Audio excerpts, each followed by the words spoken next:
Next, there's towards the end, there's this really quiet bridge thing that happens, and the first thing you hear really is a piano off in the distance, and I like to simulate it. So if you want to simulate that bluesy piano chord that's happening there, here's what I've got. I'm going to go to my clean sound, and here's what I'm going to play. My index finger is going to be on the high E string at 12. Then I'm going to take my ring finger and play the B string 15. And then I'm going to use my pinky and play the G string 16. And you put all that together like this.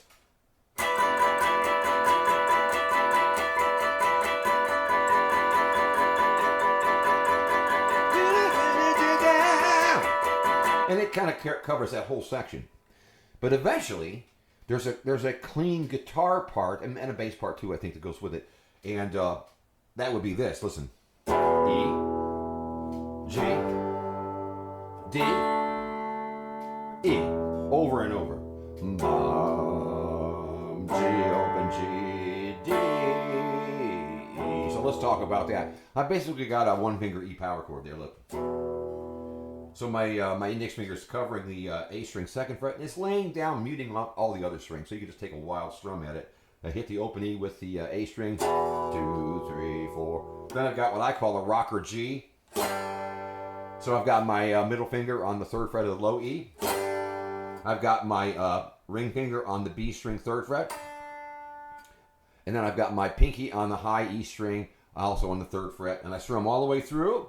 The A string is muted the whole time, hear it? Then I go to a D chord, and even though I'm fingering the bottom three strings, I'm really not playing the high string. I kind of miss it. You can even take your finger off and lean your ring finger over and deaden that string. Because that F sharp on top sounds a little too happy. So I usually leave it out by either not strumming it or choking it off. But here's that whole section again, just a couple times. E, G, 2, 3, 4, D, 2, 3, 4, E, 2, 3, 4, in a cycle. And now the only thing left, I suppose, as far as parts are, the cool ending licks. So let's talk about that. Hopefully I remember them, huh? The first one is the original lick, which again was the D string. I pulled off on the D string from 2 to 0. Then I went to the A string and pulled off from 4 to 0. Then I went to the G string and pulled off from 3 to 0. The next one, this one reminds me of a lick from a Rush tune. Here's what I did there. On the D string, I pulled off from 7 to 5 to 4. Then I went to the A string and pulled off from 5 to 4. The last note is the 5th fret of the A string.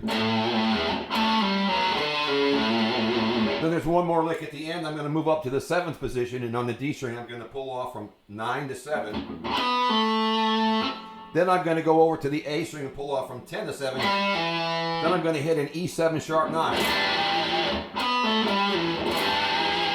Here's all of it together.